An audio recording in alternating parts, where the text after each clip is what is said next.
जी तो स्टूडेंट्स, ये रहा आपका एग्जाम्पल नंबर 6.6 का क्वेश्चन। तो वो कहता है the current in a 10 millihenry inductor. अब इंडक्टर्स की बात आ गई है तो इंडक्टर के केस में हमारे पास कुछ फार्मूलाज डिफरेंट हो जाते हैं, तो इंशाल्लाह वो भी आपको समझ आ जाएगा। जिस बच्चे को फार्मूलाज याद करने हो वो समरी में जाके पढ़ सकता है, ठीक है। चैप्टर 6 की लास्ट में आपको समरी देखने को मिलेगी, वहाँ पे फार्मूलाज का कह लें जैसे कि एक कैप्सूल होता है ना, इस तरह से वो पड़ा हुआ है, आप जाके समझ सकते हो, वहाँ पे फार्मूलाज लिखे हैं, ठीक है। तो ये इंडक्टेंस दी गई है L is equal to 10 millihenry, यानी कि एक 10 मिली हेनरी का इंडक्टर लगाया गया है सर्किट के अंदर। वो कहता है हैज़ द वेव फॉर्म, उसकी जो वेव फॉर्म है, करंट की वेव फॉर्म वो आपको दिखाई जा रही है। आपने क्या करना है, वोल्टेज की वेव फॉर्म बनानी है। आप देखो बच्चों, इसका जो वोल्टेज का फार्मूला होता है ना, वो ये होता है, देखो V of T is equal to inductance into derivative of current according to time. मतलब कि ये कह लें कि उसके बिल्कुल उल्टा है। जैसे कैपेसिटर में क्या होता था, कैपेसिटर में यहाँ पे करंट होती थी और यहाँ पे होता था capacitance into derivative of voltage according to time, यानी कि इसमें टोटली अपोजिट होगा केस। यानी आप मेरी बात ज़रा समझने की कोशिश करना। वहाँ पे ये होता था कि करंट के केस में जब हम करंट मालूम करना चाह रहे होते थे तो डेरिवेटिव लेना पड़ता था, लेकिन इसके केस में क्या होगा, जब हम वोल्टेज मालूम करना चाहेंगे तब डेरिवेटिव चलेगा, अदरवाइज करंट जब मालूम करना चाहेंगे तो इंटीग्रेशन चलेगी। मतलब कि इनके जो फार्मूलाज है इस तरह से उल्ट है, ठीक है।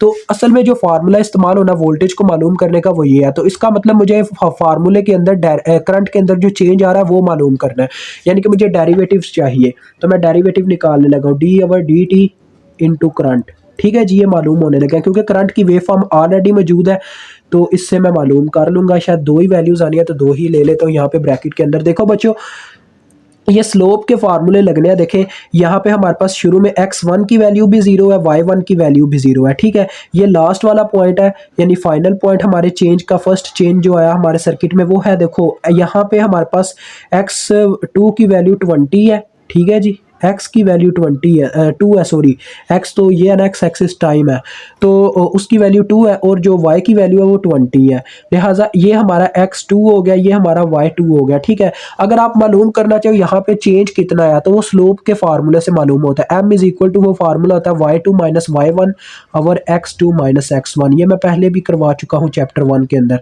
तो देखो बच्चों, होगा क्या, y2 की वैल्यू तो आप जानते हो यहाँ पे कितनी है, 20 मिली। अब करंट मिली एम्पेयर में है, वो कह रहा है कि करंट आपकी मिली एम्पेयर में, लिहाजा यहाँ पे 20 मिली ही पुट करना है, ठीक है। 20 मिली जब पुट करोगे तो क्या होगा जी, यहाँ पे आएगा 20 मल्टीप्लाई बाय 10 पावर माइनस 3, ठीक है। अब आपका टाइम भी मिली में है, -0 इसमें से होना क्योंकि इसका जो इनिशियल पॉइंट है y1 वो 0 है। उसके बाद x2 की बात करूं तो x2 देखो 2 मिली सेकेंड है, मतलब कि 2 मल्टीप्लाई बाय 10 पावर माइनस 3।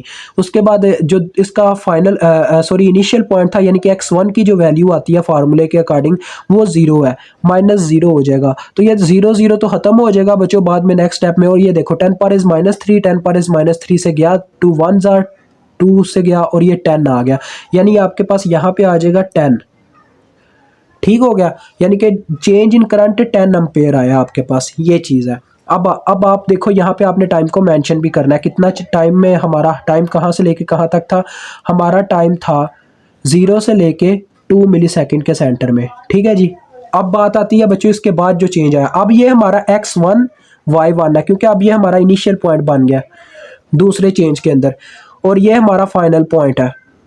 यहाँ पे देखो x की वैल्यू 4 है, y की वैल्यू अब 0 हो गई है, तो ये x2 ये y2। अब फार्मूले में जब मैं वैल्यूज पुट करूंगा तो क्या होगा, 0 माइनस 20, y1 की वैल्यू अब 20 है ना, जो कि मिली है, मल्टीप्लाई बाय 10 पावर माइनस 3 भी साथ में आ जाएगा, ठीक है बच्चों।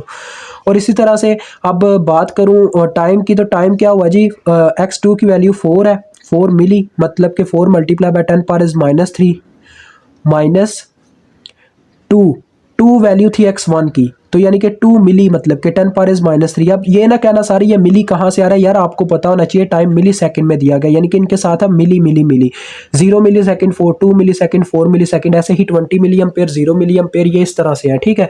तो देखो 4 में से 2 माइनस करेंगे तो क्या रह जाएगा, 2 ही रह जाएगा बच्चों। यहाँ पे 2 आ जाएगा तो 2 से कट के 10 पावर माइनस 3, 10 पावर माइनस 3 से ही कटना है ये, और आप सॉल्व कर सकते हो।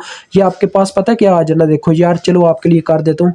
ऊपर आ गया -20 मल्टीप्लाई बाय 10 पावर माइनस 3, ठीक है। नीचे देखो 4 में से 2 माइनस हो गया तो 2 ही रह गया होगा, तो 2 multiply by 10 power minus 3 as it is. तो 10 पावर माइनस 3, 10 पावर माइनस 3 से गया 2 1 2 वंस आर, तो ये हो गया 10 माइनस 10 अम्पेयर।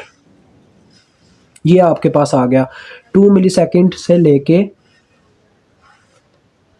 4 मिली सेकेंड तक के दरमियान। ठीक है बच्चों, तो अब ये आपने मालूम कर लिया। अब सीधी सी बात है, आपने बस वोल्टेज फाइंड आउट करना है, तो वोल्टेज के लिए भी इसी तरह से आप ये बना दो। वोल्टेज का फार्मूला बस अप्लाई होता जाएगा। देखो फर्स्ट ऑफ ऑल पहले अप्लाई होगा, इंडक्टेंस कितनी है 10 मिली, तो 10 मिली के साथ आप मल्टीप्लाई करवा दो अपने इस 10 को, मल्टीप्लाई बाय 10, तो ये आ जाएगा 100 मिली वोल्ट। यानी आपका 0 से लेके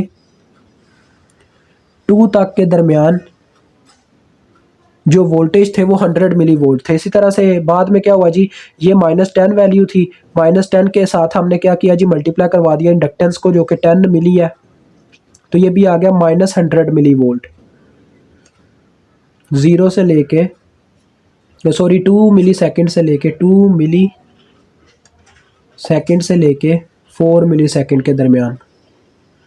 अब बच्चों आप बोलोगे सर ये आप कैसे लिख दिया आपने, ये देखें इस तरह से लिखा है। देखो इंडक्टेंस से हमने मल्टीप्लाई देना था डेरिवेटिव ऑफ करंट को, ये हमने ऊपर derivative of current find out किया हुआ था। इंडक्टेंस थी 10 मिली, 10 मिली के साथ मैंने देखें दोनों को ज़रब दिया, दोनों का आंसर सेम आया क्योंकि दोनों 10 थे, लेकिन एक के साथ माइनस था, डेट्स वाई वो -10 100 मिली वोल्ट आया, और एक के साथ पॉजिटिव था, डेट्स वाई वो +100 मिली वोल्ट आया। अब इसका ग्राफ ड्रा करते हैं, देखें ग्राफ कैसा ड्रा होगा।